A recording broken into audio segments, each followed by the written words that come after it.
एक बहुत अच्छी औषध अपने स्वयंपाक घर में है, उसका नाम है नमक।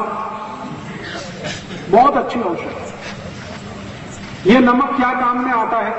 जिसको भी ब्लड प्रेशर कम हो गया हो, लो बीपी, उसकी सबसे अच्छी औषध है नमक। क्या करना है? इसको पानी में मिला के पीना। जिनको भी लो ब्लड प्रेशर की शिकायत है, उनको नमक पानी में मिला के पीना सबसे अच्छी औषध है। कितना नमक और कितना पानी? 1 गिलास पानी में आधा चम्मच नमक मिला सकते हैं या आधे चम्मच से थोड़ा कम। उतना अगर नियमित रूप से पिएंगे तो लो ब्लड प्रेशर की बीमारी बिल्कुल ठीक कर देता है।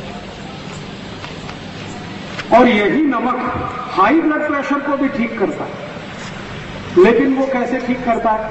हाई ब्लड प्रेशर की जिनको बीमारी है, उनको नमक मिला के पानी में स्नान करना, पानी से, नमक पानी से स्नान करना। हाई बीपी जिनको, लो बीपी जिनको है, उनको नमक पानी पीना है।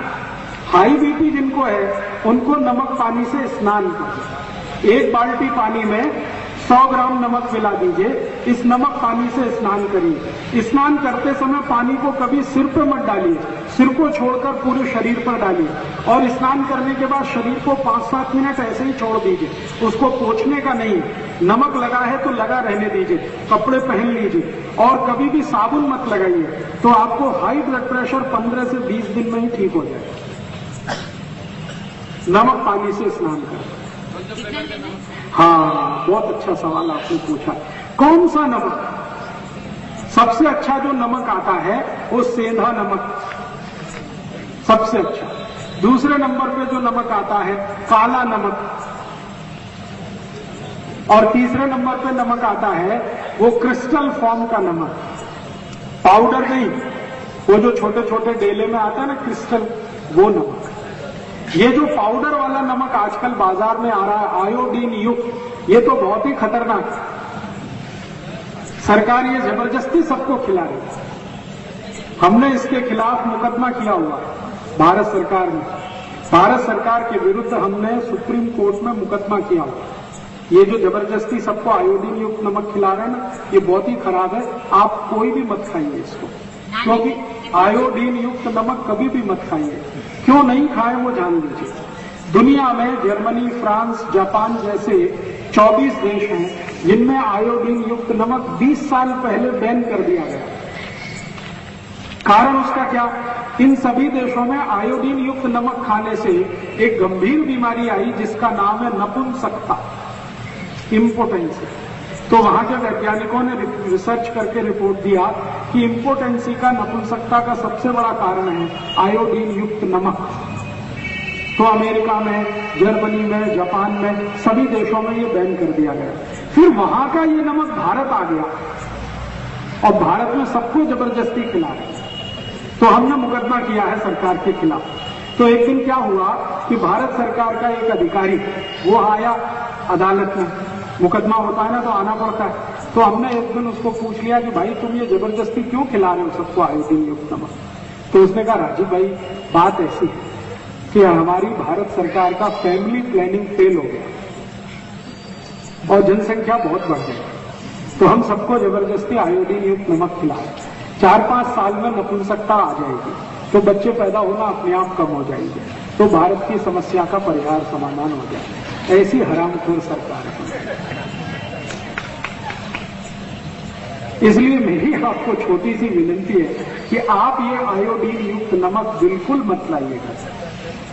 आप नमक लाइए तो वो सेंधा नमक लाइए, पत्थर वाला, या तो काला नमक लाइए, नहीं तो वो क्रिस्टल फॉर्म का जो नमक आता है वो लाइए। उसको धोकर और कूटकर पीसकर पाउडर बना के उसको उपयोग में लाइए।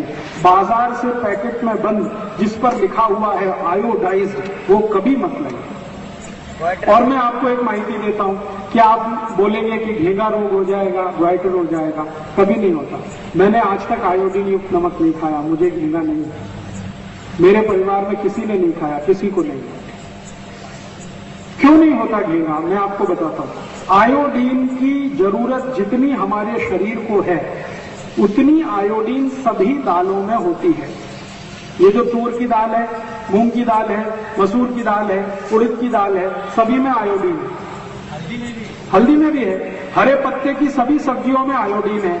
गाजर में आयोडीन है, मूली में आयोडीन है, बटाटा में आयोडीन है।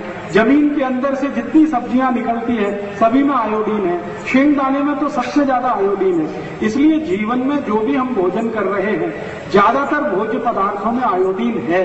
फिर बाहर से आयोडीन देने की कोई गरज और जरूरत नहीं है। ये जबरदस्ती सरकार ने अभियान चला रखा है और इस अभियान के पीछे दो उद्देश्य हैं। एक तो भारत में बड़े पैमाने पर लोगों में नपुंसकता लाना ताकि लोक संख्या कम हो। दूसरा उद्देश्य ये है कि 15 पैसे किलो के नमक को 7 रुपए किलो बिकवाना। जो सादा नमक है वो 15 पैसे किलो आता है, लेकिन उसको 7 रुपए किलो सरकार ने बना दिया ये आयोडीन युक्त नमक के नाम पर। और आपकी जेब लूट रहे हैं वो, आप खुशी से लुटवा रहे हैं क्योंकि आपको माहिती नहीं है। आपको ये माहिती नहीं है कि आयोडीन तो सभी भोजन पदार्थों में है। हरे पत्ते की सभी सब्जियों में आयोडीन है, सभी दालों में आयोडीन है, जमीन के नीचे से जो भी सब्जी निकलती है सभी में आयोडीन है। बिना आयोडीन का दुनिया में कुछ होता ही नहीं है। तो इसलिए अतिरिक्त आयोडीन की शरीर को कोई गरज और जरूरत नहीं है। लेकिन अगर अतिरिक्त आयोडीन शरीर में आ जाए तो नपुंसकता आ जाती है, ये पक्का है। इसलिए आप अपने जीवन को सुरक्षित रखना चाहते हैं तो आयोडीन युक्त नमक बिल्कुल बंद कर दीजिए। सादा नमक लाइए, वही खिलाइए। तो नमक कौन सा खाएंगे कल से तय कर लीजिए। वो सेंधा नमक सब जगह मिलता है, थोड़ा महंगा आता है वो ले आइए। और एक नमक आता पाकिस्तानी नमक नाम से मिलता है, लाहौरी नमक के नाम से मिलता है, वो भी अच्छा है। नहीं तो वो क्रिस्टल फॉर्म का डेले वाला नमक वो सब गाँव में मिलता है, वो लाइए, उसी का उपयोग करें। आयुर्वेद में वाघभट्ट संहिता में एक सूत्र है हाई ब्लड प्रेशर के लिए और लो ब्लड प्रेशर के लिए संस्कृत में। तो उस सूत्र में ऐसा लिखा हुआ है कि जिनको हाई ब्लड प्रेशर है, उच्च रक्त दबाव, उनको समुद्र स्नान करना चाहिए। अब 40 गांव में समुद्र कहां से आएगा स्नान करने के लिए?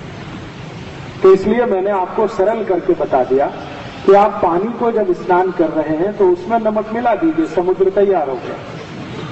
समुद्र का माने है नमक का पानी, तो बाल्टी का पानी है उसमें नमक मिला दीजिए, समुद्र तैयार हो गया। इस पानी से स्नान करिए। तो ये हाई ब्लड प्रेशर की सबसे अचूक, सबसे सरल, सबसे अच्छी दवा है। हाई ब्लड प्रेशर के किसी भी मरीज को नमक मत खिलाइए, नमक के पानी का स्नान कराइए। और लो ब्लड प्रेशर के किसी भी मरीज को नमक खिलाइए ज्यादा से ज्यादा। कम से कम आप महीने भर तो नहा ही सकते हैं, बीच में 5-7 दिन ब्रेक करके फिर महीने भर नहा सकते हैं। ब्रेक कर करके 3 बार एक महीने नहा सकते हैं।